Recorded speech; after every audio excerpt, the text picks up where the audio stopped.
Hey guys, ketemu lagi sama Bang Ron di channel Groundsake.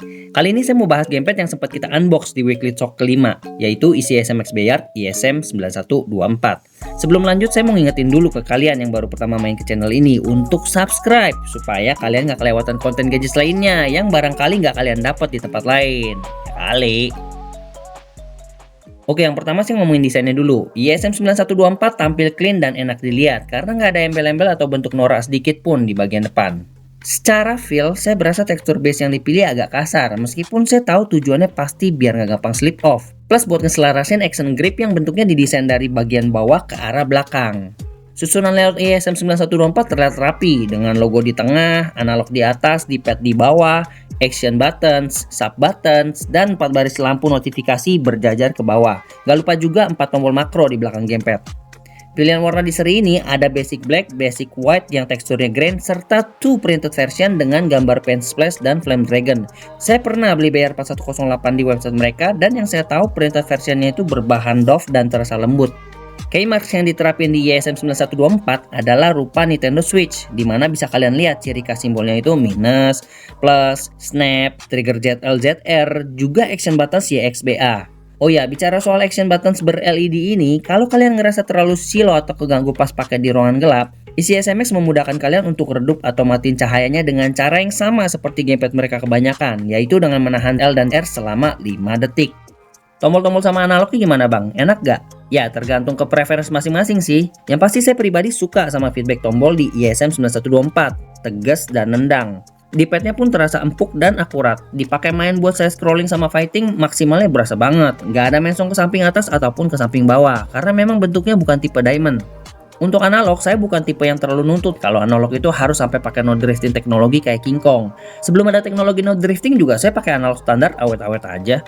Intinya kalau perlakuannya bener mah, analog nggak bakalan gampang rusak. Dengan average error di bawah 9% dan circularity tipe radial begini, buat saya analog 9124 udah masuk ke hitungan perfect quality. Pengaturan tombol makro di belakang gamepad pun simple dan mudah diingat. Cukup kombinasiin tombol minus dan makro untuk action serempak, atau kombinasiin tombol plus dan makro untuk nyimpen gerakan. Di ISM 9124 ada getaran rumble atau vibrations dan feelnya memuaskan, tepat seperti dugaan saya. Gimana nggak puas? Kita bisa atur level getarnya sesuai yang kita mau, dan dimanapun kita gunain gamepad ini, fungsi getarnya tetap aktif sekalipun dalam mode Bluetooth. Setelah saya telusurin, ISM 9124 memang bener guys punya fitur turbo yang ternyata di dalamnya berduaan sama tombol snap. Tapi no worry, turbonya bisa digunain ke semua platform, tak terkecuali Switch, dengan struktur pintar yang udah diatur sedemikian rupa oleh ICSMX. Emangnya gamepad ini bisa dipakai di mana aja Bang Run? Hampir semua guys, PC, Android, iOS, Smart TV, PS3, dan seterusnya.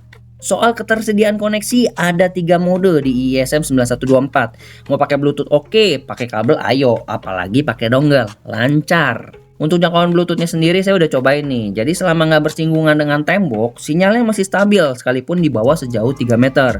Kalau kalian pengen bisa lebih jauh lagi, saya saranin sih belinya yang udah sekalian sama dongle. Tapi tunggu, emang ada ya yang mainnya mesti sejauh itu? By the way, kalian inget Keylinker gak guys? Kalau kalian ground seekers alias pengikut sejati channel ini, ya kalau pasti tahu deh apa itu Keylinker. Dan 9124 ini disupport oleh Keylinker. Tapi kalian perlu tahu nih, kalau third party app yang satu ini bukan lagi software yang dulu kita kenal. Saya sendiri kaget pas abis update. Floating icon dan fungsi mapping yang biasanya muncul pas pilih device kok udah nggak ada. Lalu gunanya Keylinker sekarang apa dong bang? Dari yang saya pelajarin, sepertinya Keylinker berusaha ganti haluan dari aplikasi mapper menjadi aplikasi tuner. Pendeknya, Keylinker sekarang ibarat token gitu untuk nyimpen segala pengaturan kalian buat si gamepad. Contoh nih, misalnya saya main game di platform yang nggak tersedia layout setup seperti Epic atau GOG. Kalau gamepad Xbox mestinya lompat itu umumnya kan pakai A, yang kepencet malah B, dan akhirnya bikin user Xbox nggak kebiasa karena tombol A ada di sisi kanan. Nah, untuk swipe buttonsnya biar kayak Xbox, kalian bisa tuh atur pakai Keylinker supaya layoutnya kesimpan di memori internal si gamepad selama unitnya nggak direset. Kesimpulan, untuk tampang dan harga, ISM 9124 memang terhitung tinggi kalau di-compare sama beberapa gamepad sejenis yang ditawarin brand lain.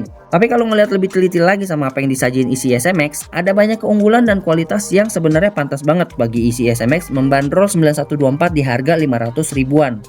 Nggak ada juga kan yang mau beli gamepad harga menengah kualitasnya kayak gamepad bocil.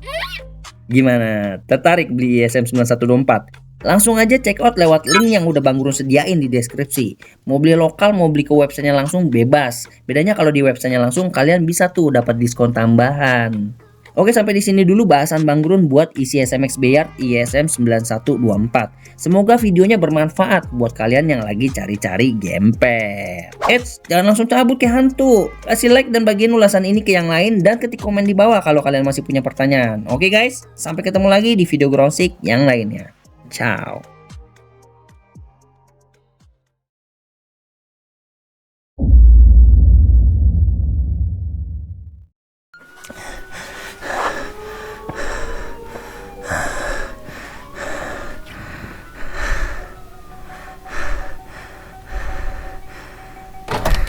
Dang, his luck. I can't take any more risk.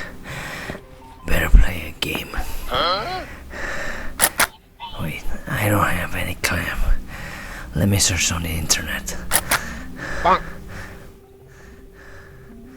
What?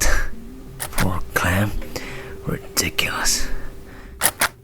I have an idea.